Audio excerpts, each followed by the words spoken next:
안녕하세요. 예. 저는 오늘도 월요일이고 내일 또 쉬니까 굉장히 바쁘더라고요. 그래가지고, 직원들한테는, 잠깐 다녀올게 하고 왔는데, 어디 다녀온다는 거냐. 그래서 집에 좀 갔다 올게. 그렇게 하고 왔는데, 바쁘시죠, 많이? 오늘 저는 그 직장 속에서 어떻게 전도를 하는지, 해왔는지에 대해서 잠깐 말씀을 드리고자 합니다. 저는 소개받은 대로 산업은행에서 근무하고 있습니다.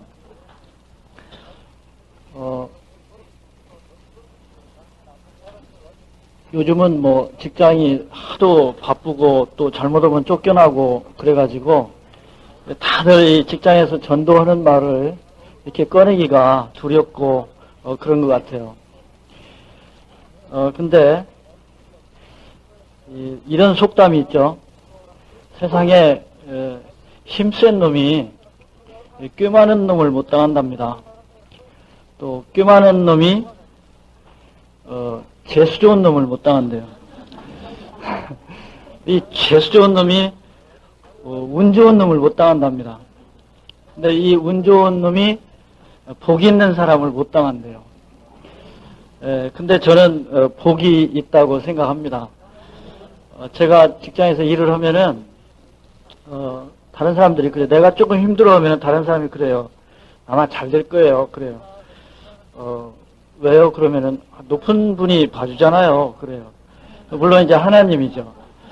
사실 하나님보다 높은 분이 어디 있겠어요. 그래서 사실은 그 자신 있게 말할 수 있는데 사탄이 꼬여가지고 속아 넘어가서 말을 잘 못하는 것 같습니다. 하나님께서 천지를 창조하시고 인류에게 일을 주셨습니다. 그리고 그 일은 축복이었습니다.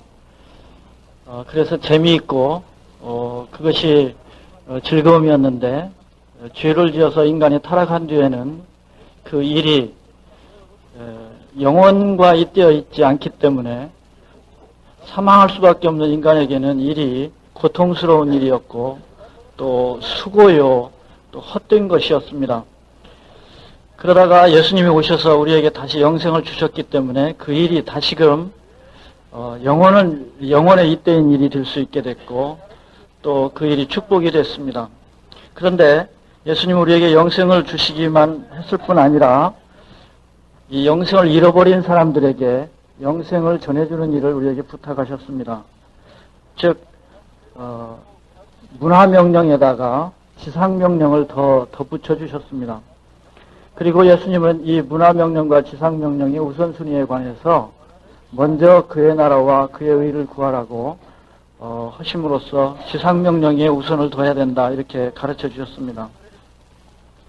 저는 산업은행에 근무를 하면서 아침에 출근을 하면서 제 자신이 누구인가 이렇게 생각을 해봅니다. 왜 내가 은행에 나가는가? 나는 예수님이 산업은행에 다닌다면 어떻게 하실 것인가? 이 생각을 하면서 출근을 합니다. 예수님이 산업은행에 다닌다면 아마 이럴 것 같아요. 서울에 사시는 총각이 어떻게 하실까? 아침에 일찍 일어나서 한 6시쯤 출근을 할 것 같아요. 출근을 해가지고 7시까지는 습관을 따라서 큐티를 하실 것 같고 그 다음에 7시부터 8시까지는 부지런한 직원들을 불러가지고 성경 공부를 할 것 같아요. 그리고 나서는 오전에 열심히 일을 할 것 같아요. 그리고 점심때가 되면은 다른 사람들하고 같이 식사를 하면서 복음을 전할 것 같아요. 뭐 하나님에 대해서 불만 있는 게 뭐야? 도대체 궁금한 게 뭐야? 한번 얘기해봐. 내가 다 풀어줄게 하면서 식사를 할 것 같아요. 그리고 오후가 되면 또 열심히 일을 할 것 같아요. 그리고 예수님을 만나본 고객들은 다 아주 기분이 좋아질 것 같아요. 저녁에 퇴근 시간이 되면은 자기 일 끝났다고 이렇게 막 나오는 것이 아니라 바쁜 직원이 있으면은 돌아보고 그들을 도와주고 그리고 그런 일이 다 끝나면은 윗사람 눈치 안 보고 나와가지고 다른 직장으로 찾아갈 것 같아요. 그래가지고 신우회 회장을 만나가지고 여기 신의 회원들이 있으면 같이 성경 공부합시다 하거나 또는 다른 직장에 있는 사람 전도하거나 그럴 것 같아요.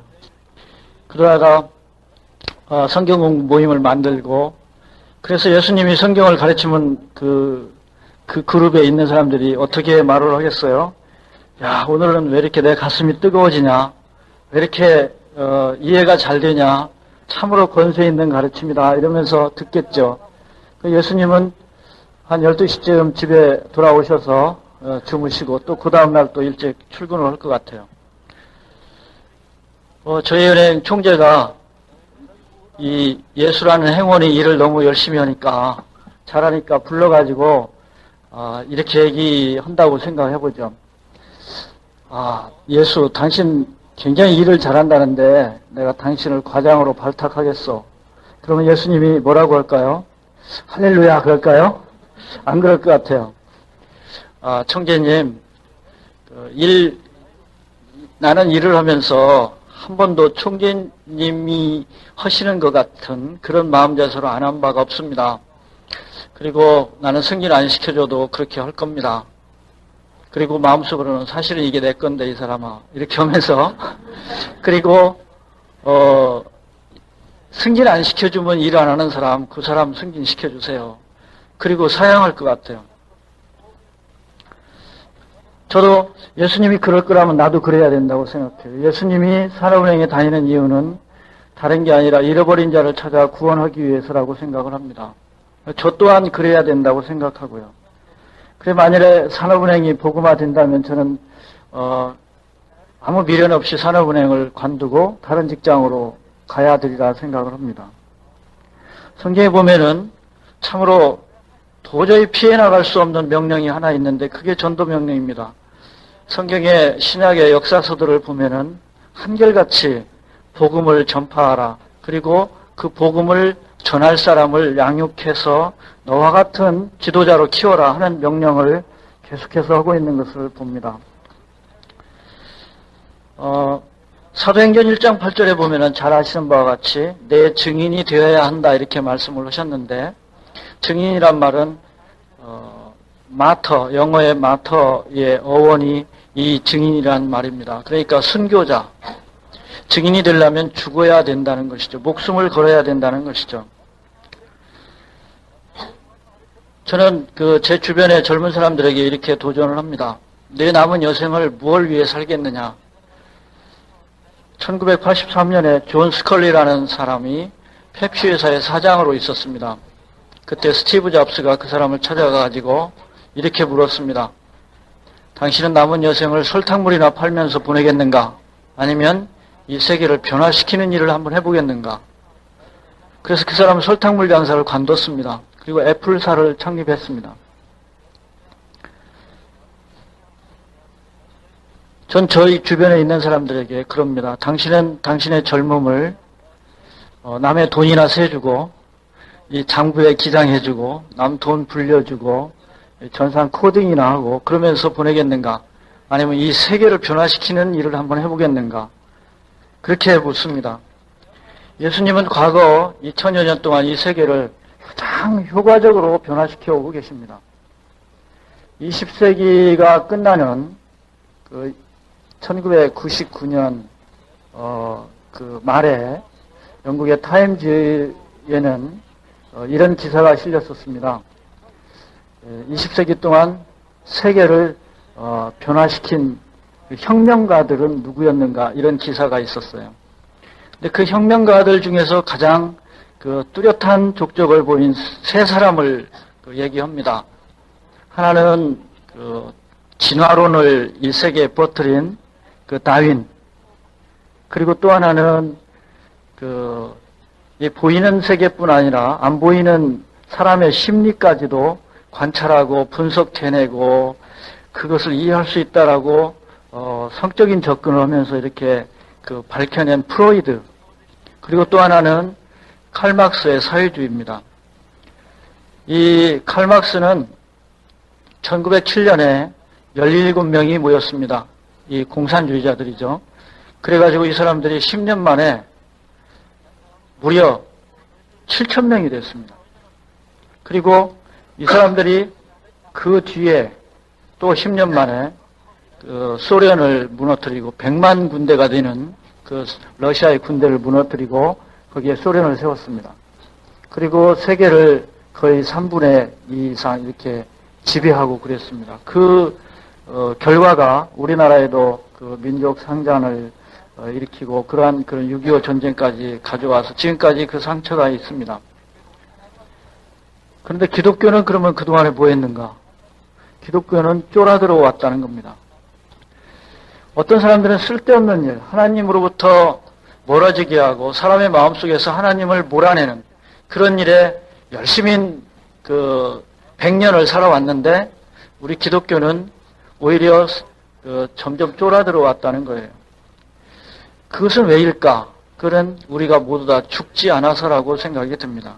증인되기를 거부했기 때문에. 죽어야 증인이 될 수 있는데 죽기를 거부했기 때문에 그렇다고 생각이 듭니다. 사도 바울은 성경에 보면은 제가 거의 기록을 해놨는데요. 그런 구절들을 한번 돌아가셔서 찾아 읽어보시면서 묵상을 해보면 좋을 것 같습니다. 목숨을 걸고 살았다는 것입니다. 복음 전하는 일을 마치려 하면은 생명을 죽음도 귀한 것으로 여기지 아니했고 또 어찌하든지 그의 죽으심을 본받으려고 그랬고 그리고 이제 내가 사는 것은 내가 아니라 그리스도라고 얘기를 했고 그리스도 예수의 사람들은 그 육체와 함께 정과 욕심을 십자가에 못 박았다고 그랬고 또 세상이 나를 대하여 십자가에 못 박히고 나는 세상에 대하여 못 박혔다고 그랬고 또 그런 죽음에 임박해서는 내가 선한 싸움을 싸우고 나의 달려갈 길을 마치고 믿음을 지켰다. 이제 후로는 나를 위하여 의의 면류관이 예비되었다라고 온 힘을 다해서 복음 전파하는 일에 다 바쳤던 자기의 생을 회고합니다. 빌립보서 1장 29절에 보면은 우리가 예수님을 믿을 뿐만 아니라 그를 위하여 고난도 받게 하기 위해서다. 이렇게 말씀을 하십니다. 그리고 예수 믿는 사람들은 능력과 궁핍과 핍박과 곤란을 기뻐해야 된다. 그것이 곧 그리스도인의 힘이다. 이렇게 말을 합니다. 이런 얘기들은 다 이 세상에 대해서 뭔가 가치관을 잘못 가지고 있는 그리스도인들에게 뭔가 생각을 하게 해줍니다. 얼마 전에 수협에 다니는 한 자매 얘기를 들었습니다. 수협에서 구조조정을 하면서 이 나이든 자매, 크리스찬 자매에게 이제 나가라고 그랬습니다. 30개월치 봉급을 줄 테니까 나가라 그랬어요. 근데 이 여자 직원이 많이 고민을 했어요. 30개월치를 받고 나갈까 아니면 더 있어야 되는가. 가만히 생각하니까 수협이라는 직장에서 복음을 전하기 위해서는 자기가 있어야 되겠더래요. 근데 있는다고 우겼다가는 얼마 있다가는 이제 퇴직금도 명예퇴직금도 못 받고 쫓겨날 것 같은 것이 이제 너무 뻔한 거예요. 그런데 퇴직을 하라는 자꾸 이제 인사부의 종용을 받다가 이렇게 말을 했답니다. 저는 돈을 내면서라도 수협에 다녀야 됩니다. 왜냐하면 그럴 이유가 있어요. 전도하기 위해서라고 그렇게 얘기했답니다. 그는 그 뒤에 쫓겨났습니다. 지점으로 가서 고생하다가 결국은 쫓겨났습니다. 그래서 나중에는 이제 이 아르바이트로 하면서 이제 살아가고 그러는데 그런 사람이 바로 그리스도를 위하여 죽은 사람이라고 말할 수 있겠죠. 얼마 전에 제가 저희 직장에 있는 한 사람을 전도를 했습니다.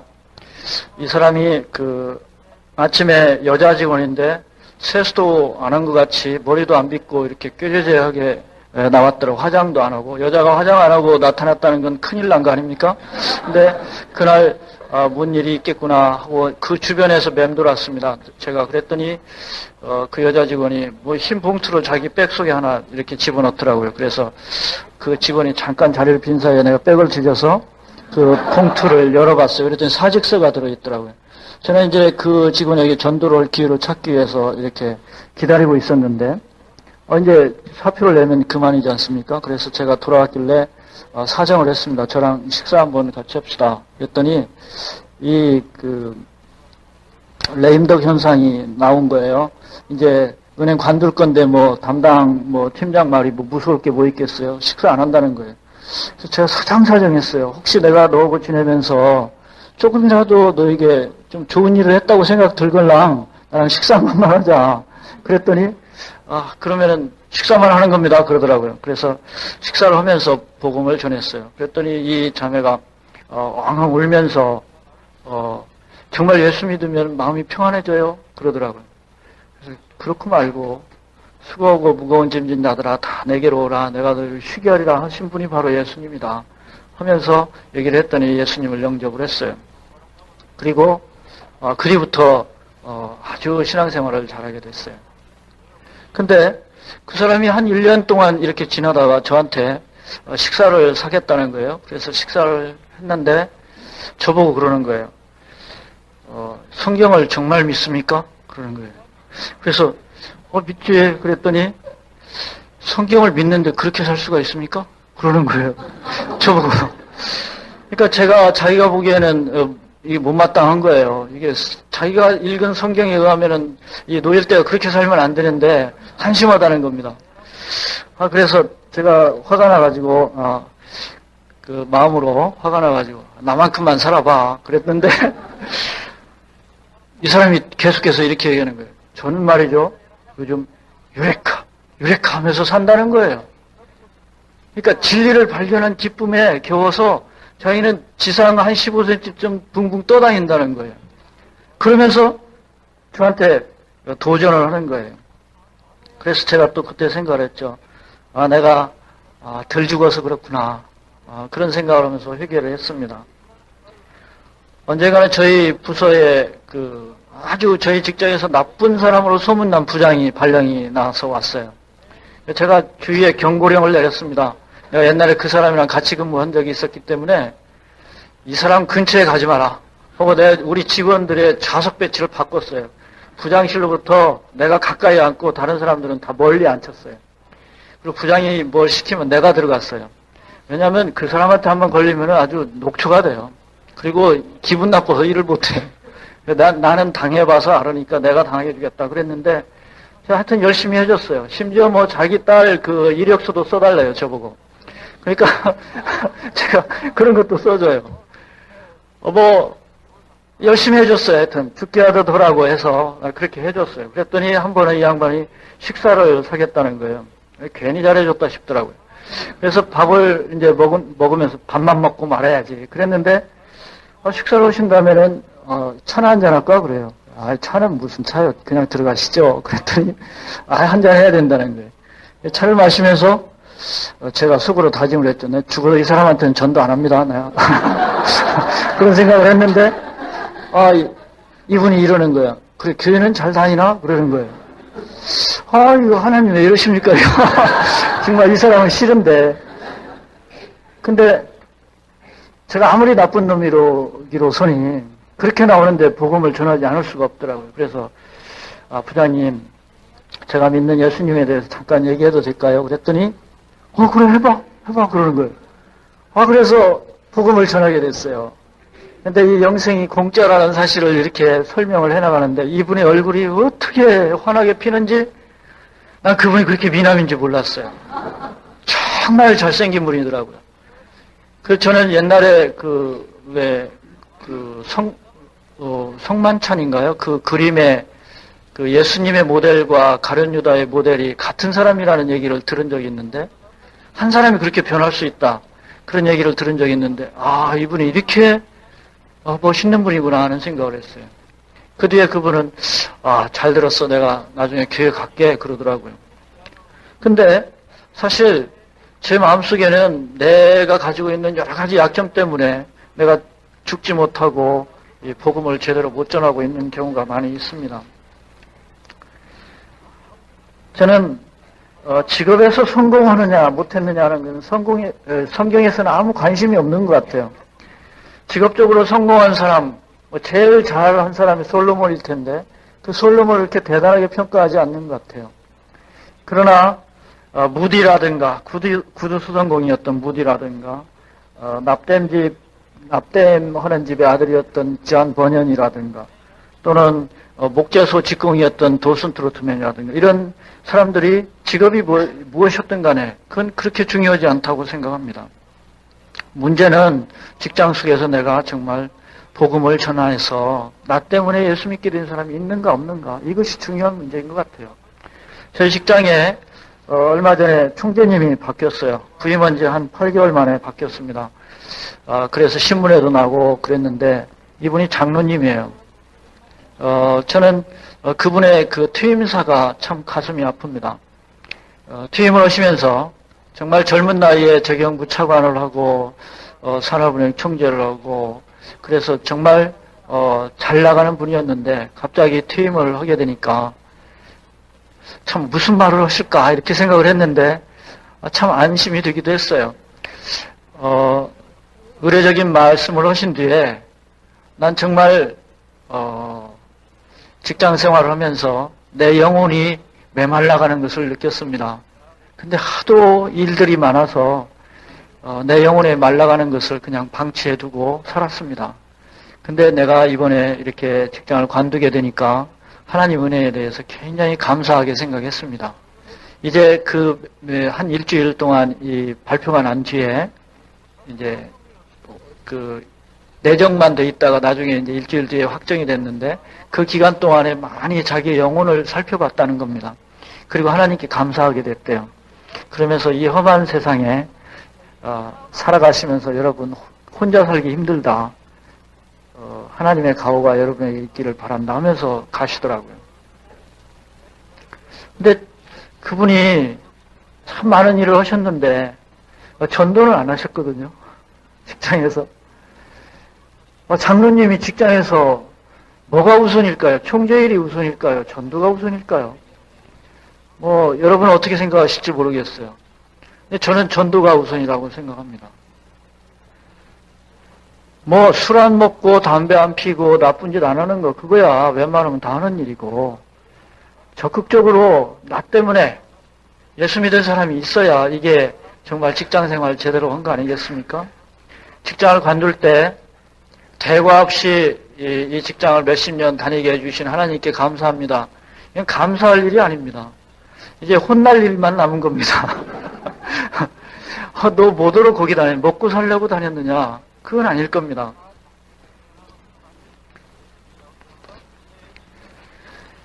최후의 명령은 늘 중요한 의미를 가집니다. 예수님도 최후의 명령을 전도하라고 그러셨고 사도 바울도 디모데후서 4장 1절에서 5절을 보면은 하나님 아빠 산자와 죽은 자를 심판하실 그리스도 예수 앞에서 그의 나타나실 것과 그의 나라를 두고 엄히 명하노니 너는 말씀을 전파하라 이렇게 명령하고 있습니다.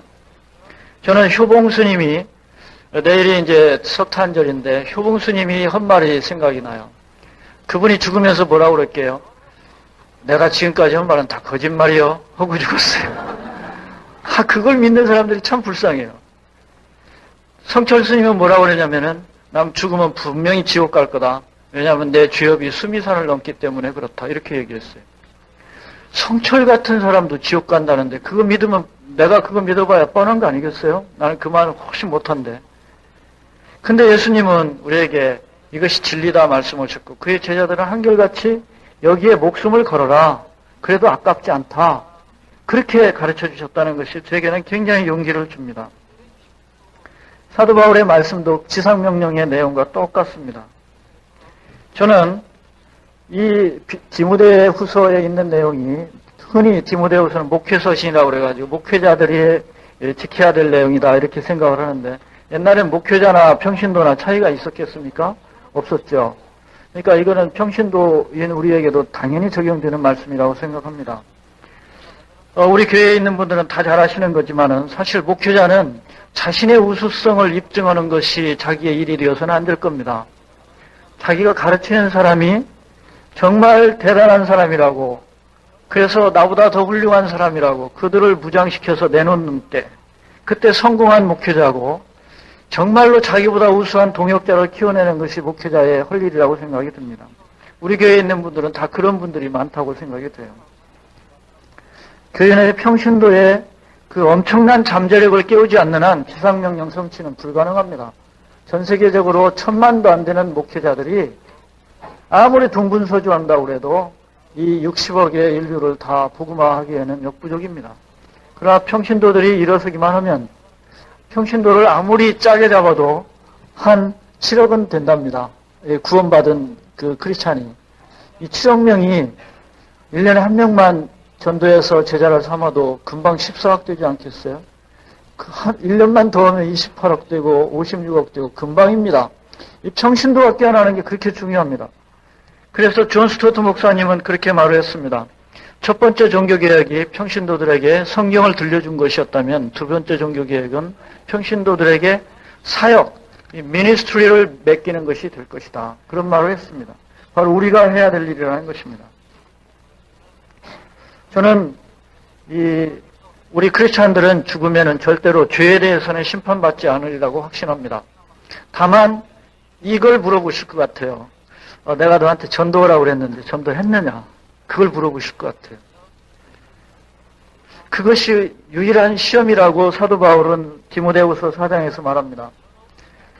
산자와 죽은 자를 심판하실 그리스도 예수 앞에서 그의 나라와 그의 나타나실 것을 두고, 그러니까 결과적으로 최종 심판 때에서 있을 일을 생각해봐라. 그때 너희가 전도했느냐 안 했느냐 이거 가지고 따질 거다, 이런 말씀이죠.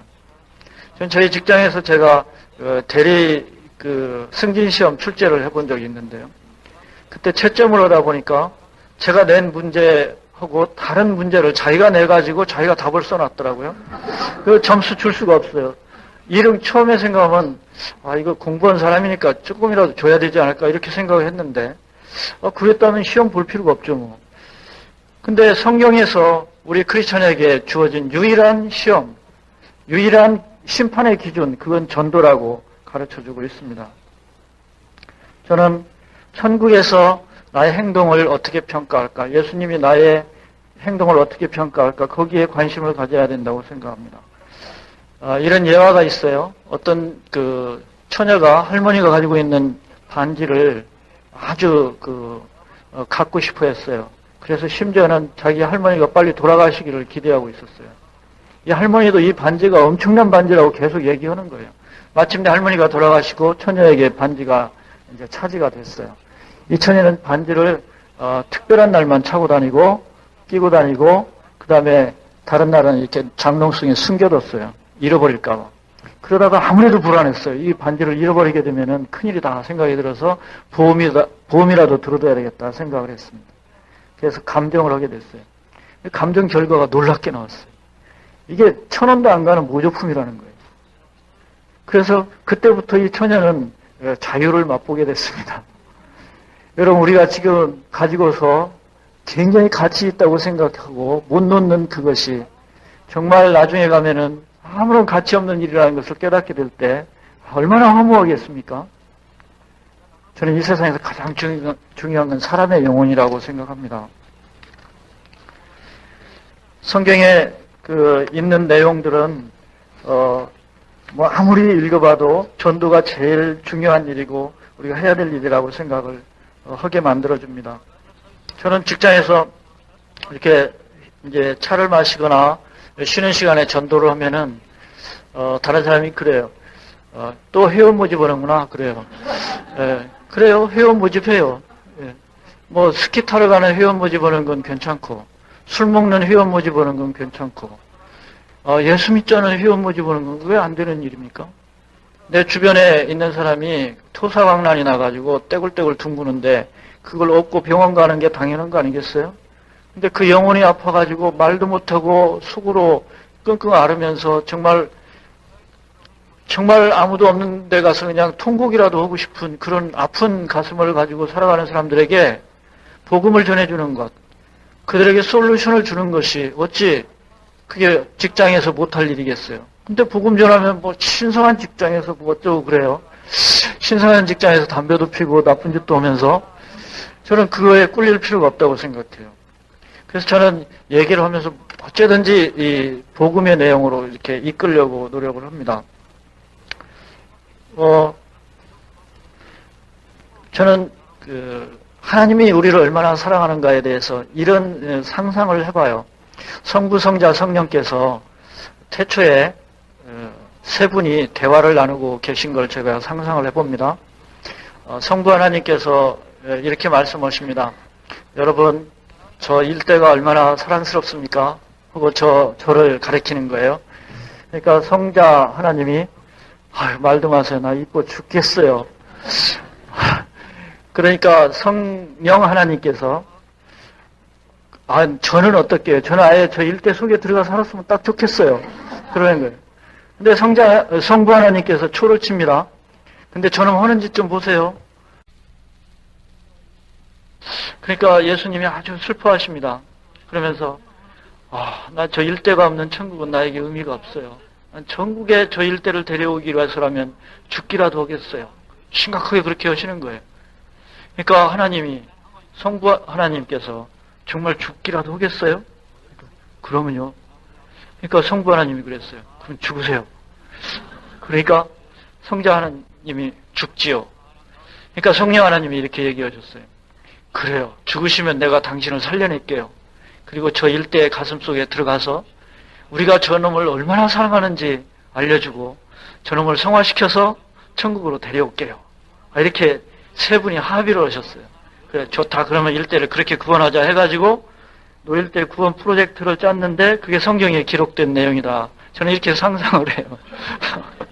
정말 그런지 아닌지는 한번 물어볼 일이지만 그렇게 나를 사랑하시는 분이 정말 나 인류가 아니라 60억이 아니라 나 하나만 있어도 나를 위해서 죽어주실 예수님 그 사랑을 나만 사랑하는 게 아닌데 다른 사람도 그렇게 사랑한다면 내가 그 얘기를 전해줘야 마땅하지 않겠느냐 그런 생각을 합니다. 전도란 이 우주에 가득 찬 그러한 하나님의 경륜을 소개하는 것이 전도입니다. 그리스도께서는 인류의 모든 문제의 유일한 해결책이 됩니다. 저는 인생에 대해서 아주 비관적으로 표현하는 것들을 많이 읽어봤습니다. 고달픈 인생들은 누구나 속으로 탄식하고 있습니다. 사람은 누구나 고요한 낭만 가운데 살아간다. 사람은 살면서도 죽어가고 있다. 사람은 울며 태어나 투덜거리며 살다가 절망을 안고 죽어간다. 인생이란 참으로 무의미하고 어리석은 것이다. 용혜원 목사님은 인생은 웃으려 살다가 울고 마는 것, 혼자 울고 태어나 여럿 울리고 죽는 것, 이렇게 표현을 하더라고요. 이러한 인생에 무엇이 행복을 가져다 줄 것인가? 저는 제 인생의 경험을 통해서 예수님밖에 없다고 확신을 합니다. 저는 그리고 제 주변에 복음을 받아들인 사람들이 그렇게 변하는 것을 수도 없이 봤습니다. 제 직원 중에 한 사람 맨날 아침이면은 꾀꾀 해가지고 담배 이렇게 물고 이상한 바지 입고 이렇게 손 꽂고 늦게 지각하는 직원이 있었어요. 그리고 저보고 맨날 술 사가려고 하고 그러던 직원이 있었는데 이 직원에게 복음을 전했어요. 그랬더니 예수님을 믿었어요. 믿더니 지금은요 저는 사랑의 교회 다니는데 이렇게 보면은 그 사람 찾기가 쉬워요. 어떻게 얼굴이 환하고 좋은지 금방 찾아요. 사람이 그렇게 변하더라고요. 아주 예쁜 아내를 맞아가지고 아주 이쁜 아들을 낳아가지고 잘 살고 있어요. 그 사람의 가족들도 변하고 있어요. 저는 그런 걸 수없이 봅니다. 저희 직원 중에 아주 얼굴은 예쁜데 못된 여자 직원이 하나 있었어요. 이름이 석순영인데 제가 그 여직원에게 다가가서 그랬습니다. 성녀알같이 순수하고 영롱한 석순영 씨 웃어봐요. 이렇게 하고 얘기를 했는데 복음을 전했어요. 했더니 이 사람이 예수님을 믿게 됐어요. 그렇게 이기적인 사람이 변했어요. 그래가지고는 자기가 어려운 일은 자기가 떠맡겠다는 거예요. 그리고 다른 사람은 좀 멋있는 일, 빛나는 일을 하게 이렇게 해주겠다는 거예요. 자기 남편이 예수를 안 믿고 박사 코스로 하느라고 고생을 하는데 꼭 11시쯤 와가지고는 간식을 해내라고 한대요. 근데 옛날에는 막 짜증도 부리고 그랬는데 예수 믿고 나니까 짜증을 부리지 못하겠더래요. 어떻게든 교회를 데려가야 되니까. 근데 하루는 정말 피곤했는데 그날 또 무슨 떡볶이를 해달라고 그러더래요. 그래서 그랬대요. 화가 나가지고 예수 믿으니까 정말 이거 귀찮아 못 살겠네. 이렇게 화를 냈대요. 그랬더니 그 남편 되는 사람이 좀 미안했던지 다음 주에 내가 교회 따라갈게 그러더라는 거예요. 온누리 교회를 다닌대요. 사람이 그렇게 변해요. 그리고 얼굴이 그렇게 더 예뻐져요. 전 주변에 그런 사람들을 많이 봅니다. 저는 지금 행원한 사람이 채권을 담보로 잡고 있다가 잃어버렸어요. 1억 원어치를 잃어버려가지고 변상을 하라고 그래요. 그러니까 이 사람이 괴로웠어요. 술 먹고 괴로워하고 그런데 이 부인은 남편이 이게 가망이 없어 보이니까 이혼하자고 그런대요. 그렇다고 더 절망을 해가지고 맨날 술 먹고 사는 사람이에요. 그 사람에게 제가 복음을 얘기하려고 그랬더니 지금 나 같은 사람한테 그 예수 얘기가 무슨 소용이 있습니까? 도대체 술이나 한 잔 사주세요 그러더라고요. 그래서 내가 술 좀 이따 사줄 테니까 이 얘기 좀 듣고 하자. 그래서 복음을 전했어요. 그 예수님을 믿었어요. 절망적이던 사람이 이제는 어떻게든지 자기 아내에게 복음을 전하려고 노력을 해요. 성경 공부를 하고 새로운 의지를 가지고 살아가게 돼요. 예수님이 솔루션입니다. 그 솔루션이 있는데 그걸 전하지 않는 것은 참 이상한 일이 아닐 수가 없는 것이죠. 하나님의 잃어버린 자를 찾는 것, 하나님이 가장 기뻐하시는 일, 이것이 바로 전도하는 일입니다. 한 번은 제 딸애가 고3 때 공부를 늦게 하다가 11시 반쯤 들어왔어요. 그래서 제가 그 딸애한테 농담을 했습니다. 너 남자 만나고 늦게 들어오는 거지? 그랬더니 얘가 화가 나가지고 아빠는 나를 그런 사람으로 알아? 하고는 도망가 버리더라고요. 곧 들어오겠지 했는데 안 들어오더라고요. 12시가 됐는데 안 들어와요. 그래서 아유 이 주둥이 하면서 제가 잘못했다 하고 애를 이제 찾으러 나가려고 보니까 문간방에서 우리 아들애가 공부를 하고 있어요. 고1 때인데. 그래서 야 누나 찾으러 나가자 그랬더니 제 아들놈이 뭐라고 하냐면은 나 숙제해야 되는데요 그래요. 아니 누나가 지금 이 시간에 나가서 안 들어오는데 숙제가 중요하냐. 저는 이해가 안 되는 거예요. 저게 내 아들이란 말인가. 저런 놈을 길렀단 말인가. 얼마나 화가 나는지 모르겠어요. 그래서 야 이 나쁜 놈아 그래 공부나 해라 하고 내가 혼자 나갔어요. 그런데 굉장히 화가 나더라고요. 근데 똑같아요. 하나님은 오늘도 우리 주변에 있는 사람 쟤 좀 데려와 하는데 나 일 바쁜 거 모르세요 하나님? 나 할 일 많은 거 모르세요 하고 핑계를 댄다는 거죠. 저는 저희 누나가 있었는데 이 누나가 갑자기 돌아가셨어요. 마약을 해가지고 감옥에 있었는데 저희 집사람이 가서 전도를 해서 영접은 했어요. 근데 교회를 안 다녀요. 부산에 사는데 제가 자주 갔어요. 가서 다시 구원의 확신을 심어주고 다시 교회에 가라고 그러는데 영 교회를 안 나가더라고요. 그래서 한 번은 또 가서 얘기를 하고 왔는데 한 달 만에 돌아가셨어요. 근데 제 마음속에 이 누나가 정말 천국에 갔을까 안 갔을까 그 생각을 하면 막 숨이 꽉 차 올라와요. 그래서 숨을 못 쉬겠어요 막. 그래가지고 한참 만에 후 하고 이렇게 정말 땅이 꺼지는 한숨이 뭔가를 이해하겠어요. 그런 한숨을 쉬게 돼요. 그 누나가 나보다 7살 위인데 얼마나 저한테 잘해줬는데 그 누나가 천국 가는데 내가 뭐 해준 게 없구나 하는 생각을 하니까 만약에 천국에 못 갔다면 어쩔까 하는 생각 때문에 너무 괴로워요. 제가 이런 경험을 또다시 하지 말아야지 하는 결심을 했습니다. 그리스도의 손과 발과 입이 되어서 그리스도의 남은 고난을 감당하는 것입니다. 우리 크리스찬은 누구나 그리스도의 34세 이후의 삶을 대신 사는 거라고 합니다. 예수님이 사신다면 당연히 전도하는 삶을 사시겠죠.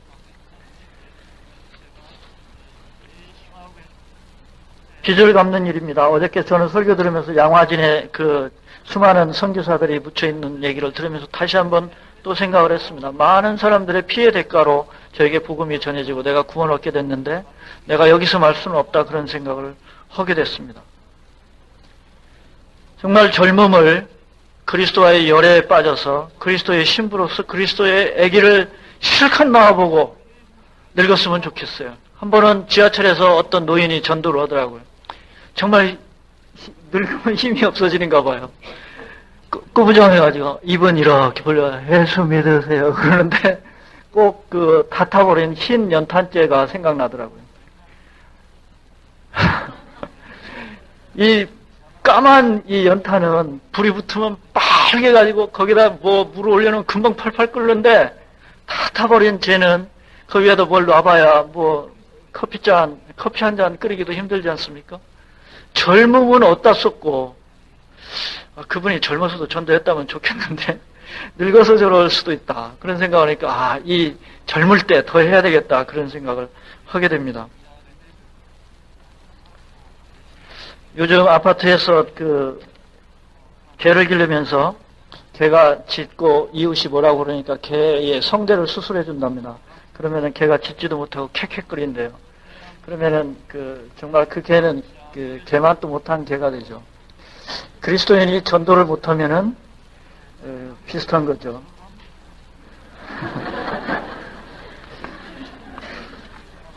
저는 많은 사람들이, 제가 우리 사랑의 교회 청년부 이제 부장하면서 많은 사람들을 봅니다. 뭐 좀 하겠다고 그래요. 근데 many aspire, few attain이란 말이 있어요. 많은 사람들이 뭔가를 이루고 싶어요. 열망이 있어요. 근데 이루는 사람은 거의 없어요. 서울대를 나오고 아주 잘생기고 아주 교회에서는 인정받는 청년이 있어요. 삼성그룹에 들어갔어요. 삼성그룹을 변화시키겠다고 기염을 토하더라고요. 그래서 이 사람아, 그냥 해가지고는 안 돼. 전도 폭발을 받아야 돼. 그랬더니 받지요 뭐 하더니 한 달도 못 돼가지고 관두더라고요. 대가를 치를 줄 모르는 거죠. 저희 직장에 한 사람을 만났어요. 저기 오늘의 교회 직장인 선교 모임이 있어서 내가 거기를 갔어요. 그랬더니 그분 앞에서 뭘 나눠주고 있는 사람이 보니까 우리 직원이에요. 그 사람이 총무래요. 근데 그 사람은 직장에서는 직장의 선교 모임에도 안 나오고 뭐 아무것도 안 해요. 근데 그 오늘의 교회에서는 직장 선교 모임 총무라는 거예요. 이상한 사람 다 있어요. 이 교회에서는 뭐 그럴듯 하는데 직장에서는 아무것도 안 하는 사람들. 정말 방한통수죠. 그렇게 살면 안 된다고 생각합니다. 오늘날 미전도 종족이라고 불리우는 이 직장인들은 거의 직장에서 보내는데 목사님이 아무리 해도 들어갈 수가 없어요. 그러나 훈련받은 평신도는 자기 직장에 얼마든지 들어가요. 제가 들어가면 우리 수희가 경례를 탁 붙이면서 어서 오시라고 그러죠. 제가 가면 누구를 만나자고 한들 누가 안 만나겠어요. 밥 사준다고 그러면 얼마든지 만나죠. 아내가 중요한 일이 있다고 만나죠. 아내가 정말 유언처럼 나에게 하고 싶은 말이 있다면 뭐 큰일이나 난 줄 알고 다 만나요. 안 만날 사람이 없어요.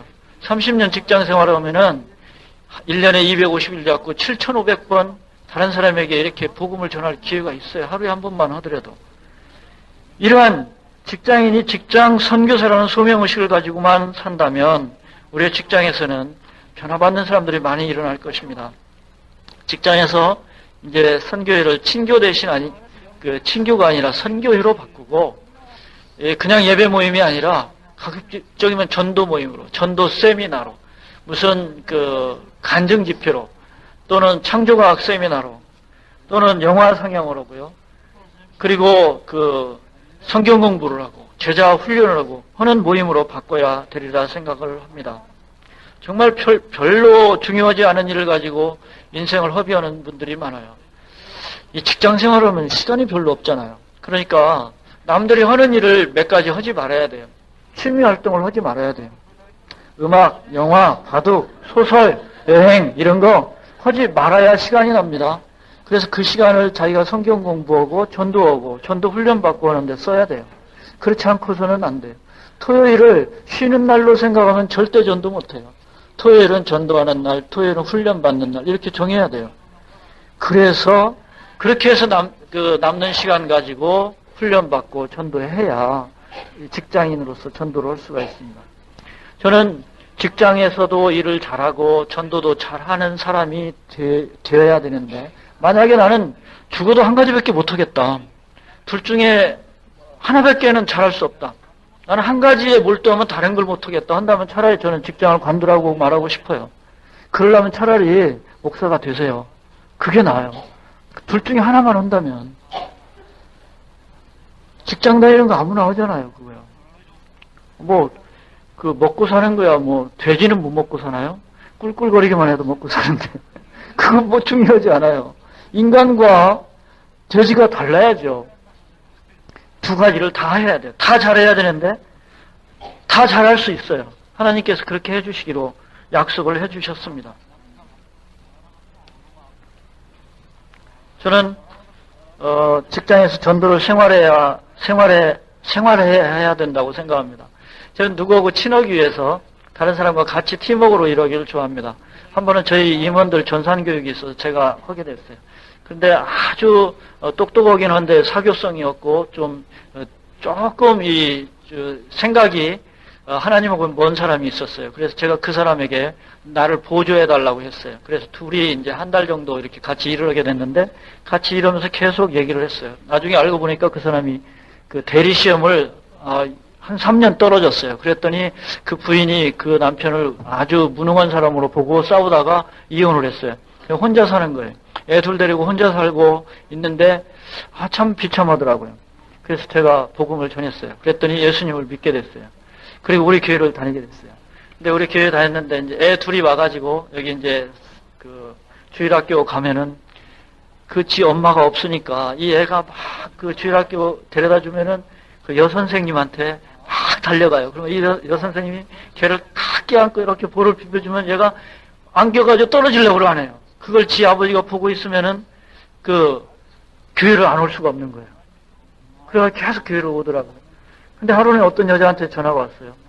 누구 아시죠? 그래서 안다고 그랬더니, 그 남자가 요즘 이혼했다며요. 그래, 그렇다고 어떻게 하냐고 그랬더니, 자기가 군대에서 같이 근무했대요. 이 여자가 군속으로. 그때 참 흠모했대요, 이 남자를. 근데 자기는 크리스찬이고 이 남자는 크리스찬이 아니어서 결혼을 포기하고 자기는 사회복지 활동을 하면서 지금 혼자 살고 있는데 이혼을 했다니까. 한번 좀 만나볼 생각이 있는데 상태가 어떠냐 그래서 그 사람 좋다 이제 교회 다닌다 그랬더니 우리 교회로 왔어요. 둘이 교회 열심히 다니다가 그러지 말고 결혼하지 그러냐 해가지고 결혼을 했어요. 그래가지고 이제 새로 애기도 낳고 잘 살아요. 한 번은 새로 난 애 돌날에 초대를 했더라고요. 그래서 갔는데 일요일이었어요. 갔는데 이 남자가 자기가 나를 초청해놓고는 자 그럼 식사하세요. 저 갈게요. 그래요. 어디 가는데 그랬더니 저 성경 공부하러 가야 돼요. 그러는 거예요. 근데 하나도 기분 나쁘지 않더라고요. 기분 좋고 그리고 그 사람 홈페이지가 있어요.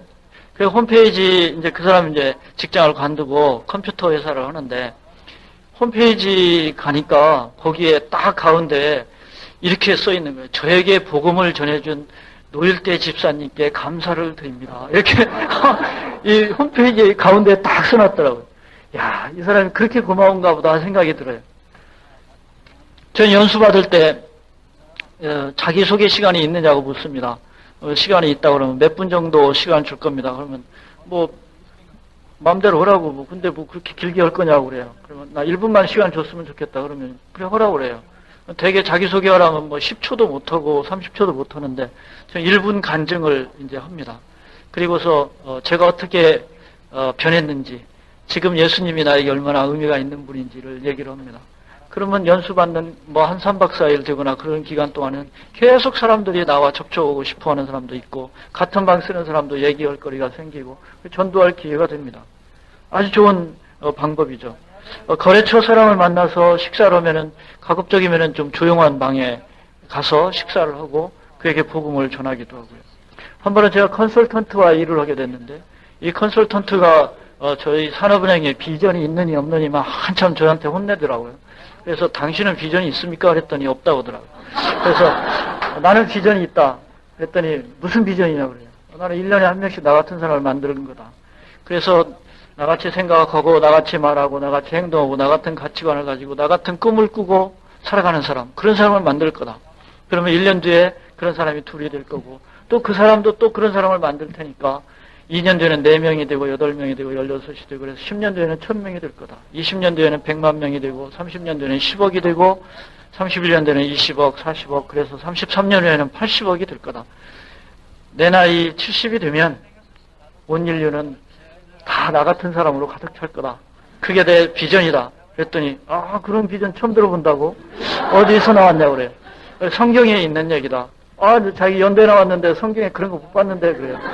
그래서 나랑 얘기하자. 그래서 성경을 가지고 얘기하고 성경 공부를 하게 됐어요.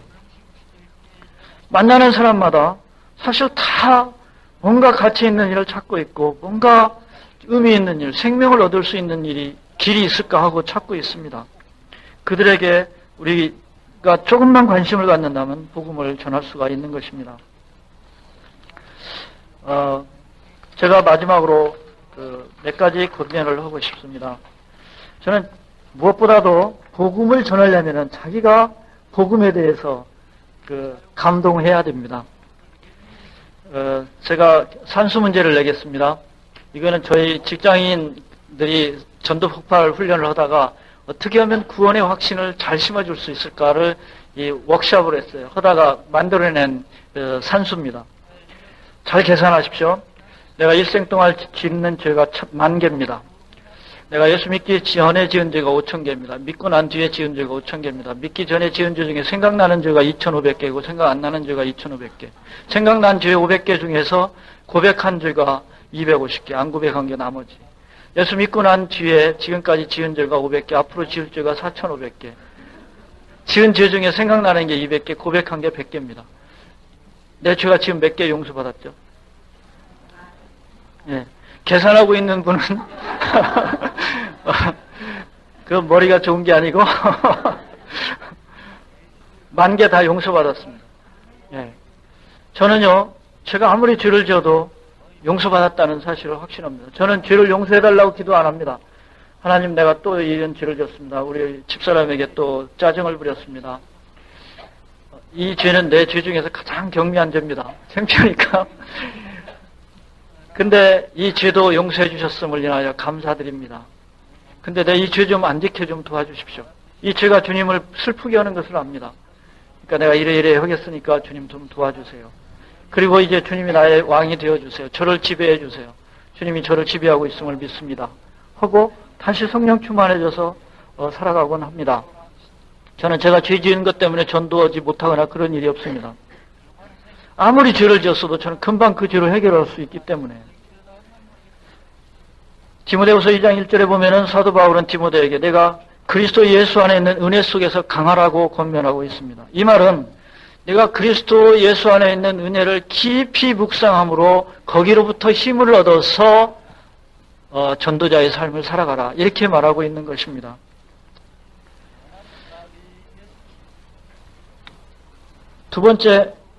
첫 번째는 전도인으로서 첫 번째는 자기가 먼저 그 사랑과 용서를 깊이 체험해야 된다는 것입니다. 두 번째는 사랑의 사람이 되어야 된다는 것입니다. 전 옛날에 김동익 목사님이 우리 교회에 와서 부흥회할 때 예화 들었던 것이 생각이 나요. 김수현 씨가 사랑이 뭐길래를 썼다고 그러지 않습니까? 그래서 김동익 목사님이 김수현 씨한테 전화해가지고 사랑이 뭡니까? 그랬더니 사랑이 뭔 줄 알면 내가 사랑이 뭐길래라고 제목을 적겠습니까? 나도 모릅니다. 그러니까 그러지 말고 한마디 해달라니까 아무리 생각해봐도 사랑은 뭘 주고도 아깝지 않은 것 같아요. 이런 얘기를 했대요. 저는 조영남 가수가 텔레비에 나와가지고 얘기하는 걸 들었어요. 자기가 자기 아들을 만나고 나면은 꼭 후회를 한다는 거예요. 왜 그러냐니까 자기 아들한테 용돈을 꼭 주는데 꼭 끝나고 나면, 걔하고 헤어지고 나면 좀 더 줄 걸 하는 것 때문에 항상 후회를 한다는 거예요. 그게 사랑인 것 같아요. 사랑은 주는 겁니다. 사랑은 표현하는 것이죠. 무엇이든 이렇게 어떻게든 표현하는 것입니다. 저는 저희 직원들한테 만나기만 하면 칭찬을 합니다. 저희 여직원 한 사람은 제가 칭찬을 안 하고 가면은 섭섭한지 뒤돌아서 이렇게 쳐다봐요. 한 번은 만나고 바쁜 일이 지나가는데 느낌이 이상해서 뒤를 보라니까 이렇게 보고 있어요. 칭찬 안 했구나 내가. 그런 생각이 들었어요. 칭찬을 하고 관심을 가져주고 뭘 주고 선물을 하고 하는 것이 전도에 굉장히 도움이 된다는 것입니다. 세 번째는 말씀과 전도의 훈련이 필요하다는 것입니다. 크리스찬 삶은 그런 것 같아요. 예수 믿기 전에는 복음이 중요하고 예수를 믿은 다음부터는 제자도의 삶이 이제 시작되는 것입니다. 제자도의 삶이라는 것은 첫째는 훈련이고 둘째는 거룩한 삶을 살아가는 것이고 세 번째는 봉사입니다.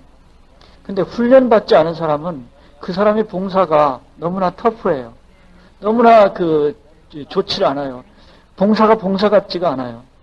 그리고 거룩한 삶을 살기가 힘들어요. 훈련을 받을 필요가 있습니다. 저는 사랑의 교회에서 제자훈련을 받을 때 저희 제자훈련 담당 목사님을 기억합니다. 그분이 저희 직장으로 찾아왔어요. 찾아와가지고 이러는 거예요. 훈련 받는데 어려움이 있습니까? 그래요. 그래서 제가 승진을 몇 년 못 해가지고요. 승진을 하려니까 좀 늦을 때도 있고 훈련에 빠질 때도 있을 것 같습니다. 그랬더니 그러면 훈련을 1년 뒤에 받으십시오. 그러더라고요. 그래서 해도 너무한다. 젊은 목사님이 사회를 이렇게 모르나 이렇게 생각을 하고 있었는데 그러면은 훈련에 100% 참석하려면은 그렇게 되면 어떤 불이익이 있죠? 그러더라고요. 승진을 1년 늦게 하는 것이죠. 그랬더니, 그러면 승진을 1년 늦게 하시죠? 그러더라고요. 그래서, 나도 오기가 생겨가지고, 그냥 훈련을 받았어요. 그리고 승진을 1년 늦게 했습니다. 대가를 치르지 않는 한, 발전이 없다는 것이죠. 그리고, 이 고만고만한 사람끼리 모여가지고는 발전이 없습니다. 이런 얘기가 있어요. 바둑 8급짜리 두 사람이 바둑 수업을 하려고 산속에 올라갔는데 10년 뒤에 내려왔어요. 그래가지고 바둑 고수하고 바둑을 뒀는데 고수가 그러더래죠. 8급밖에 안 되는구만 그랬다는 거예요. 그만한 사람이 모여가지고는 발전이 없다는 거죠. 우리 교회에도 고수들이 많이 있지 않습니까? 고수들을 만나는 기회를 많이 가질 필요가 있습니다. 말씀과 전도의 훈련이 필요합니다. 네 번째는 이중 초점의 비전을 가질 필요가 있습니다. 직업과 소명, 이 둘 다를 탁월하게 하겠다. 직장에 있는 사람이 일을 잘 못하면 그 사람은 전도에 힘이 없습니다. 일을 무조건 잘해야 됩니다. 이 잘하려면 하나님의 지혜를 구해야 됩니다. 아까 제가 말씀드린 대로 힘 있는 사람이 껴있는 사람 못 당하고, 껴있는 사람이 재수 좋은 사람 못 당하고, 재수 좋은 사람이 운 좋은 사람 못 당하고, 운 좋은 사람이 복 있는 사람은 못 당하게 되어 있습니다. 하나님의 우선순위를 드리면 하나님이 지혜를 주시고 다 감당하게 합니다. 어떤 은행장이 은행을 관두고 이제 후배 은행장을 맡게 됐습니다. 그리고 후배 은행장이 그 전임 은행장에게 가서 선배님은 참 은행 경영을 잘하셔서 좀 저에게 비법을 좀 가르쳐 주셨으면 좋겠습니다. 그러니까 비법이라는 게 다른 게 있습니까? 의사결정을 잘하는 것이죠. 글쎄 의사결정을 잘하려면 어떻게 되는 거죠? 그랬더니 그거야 나쁜 의사결정을 많이 해보면 압니다. 그랬다는 거예요. 그러니까 그 경험을 통해 배워야 된다 이런 얘기죠. 근데 크리스찬은 경험을 하면서 배워가지고는 잘 살 수가 없습니다. 지혜로운 사람은 남의 실수로부터 배우고 미련한 사람은 지 실수로 배운다. 그런 말이 있어요. 시행착오를 겪어가면서 살기에는 이 세상은 너무 짧아요. 이 인생이 짧아요. 하나님으로부터 오는 지혜로 살지 않는 한 제대로 살 수가 없어요. 전도할 힘이 안 나요. 그래서 하나님께 지혜를 구하면서 둘 다 버리지 않고 다 잘할 수 있게 해달라고 기도하면서 살아가야 할 필요가 있습니다. 성공하는 사람들의 7가지 습관에 보면은 그 성공하는 사람들의 7가지 습관은 다 예수님의 습관이고 사도 바울의 습관이었다는 것을 쉽게 알 수 있습니다. 우리 크리스찬은 누구나 성공할 수밖에 없게 되어 있습니다. 5번째는 영혼의 관점으로 가치를 평가해야 됩니다. 이것이 영원한 가치가 있는가? 저희 집사람하고 저하고 가끔 그런 얘기를 합니다. 나보고 맨날 현실을 무시한다는 거예요. 현실을 무시한다는 거예요. 저는 근데 이 세상에 사는 게 현실이 아니라고 생각합니다. 100년을 초로 따지면 31억 초가 돼요. 그리고 이 100년을 영혼과 비교해보고 1초를 100년과 비교를 한번 해보자 이거죠. 1초를 31억 초로 나누면은 값이 나와요. 0.0000003이 나와요. 값이 나온다고요. 1초라도 31억 초에 비하면은 그러니까 인생 100년 중에 1초가 그렇게 값이 있다는 거예요. 근데 영혼에 비추어 볼 때 우리 100년은 가치가 있느냐? 없다는 거예요. 아무리 큰 숫자도 무한대로 나누면 제로가 돼요. 100년을 무한대로 나누면 제로입니다. 그러니까 이건 가치가 없는 거예요. 이거 정말 현실이 아닌 거예요. 이런 감각으로 이 세상을 볼 때 두려움 없이 복음을 전할 수 있다고 생각합니다. 마지막으로 전략을 가지라는 것입니다. 제가 육군 이병입니다. 그러니까 아주 쫄병이죠. 6.25 같은 전쟁이 일어난다면 저 같은 사람은 총알바지를 할 수밖에 없습니다. 그래가지고 총 몇 자루 가지고 총알 가지고 가서 앞에 나가서 좀 몇 방 쏘고 내가 죽으면 끝이죠. 근데 대장이 그렇게 싸우면 되겠습니까? 전략을 가지고 싸워야죠. 저는 전략 있는 사람이라면 사람을 키울 것입니다. 사람을. 내가 우선 잘 훈련되고 또 다른 사람을 나처럼 훈련시켜서 그 사람으로 하여금 또 다른 사람을 훈련시키게 하는 이런 전략을 가지고 살 겁니다. 이것이 바로 배가의 사역입니다. 멀티플라잉이고요. 끝으로 하나만 더 말씀드린다면 그것은 팀워크로 하라는 것입니다. 직장인들은 시간이 별로 없고 그렇기 때문에 혼자 다 하려고 그러면 아무것도 못합니다. 그러다가는 쫓겨나기 십상입니다. 그러니까 은사가 있는 많은 사람들을 팀으로 묶어서 서로 그 은사를 활용해서 조금씩 분담해서 사역을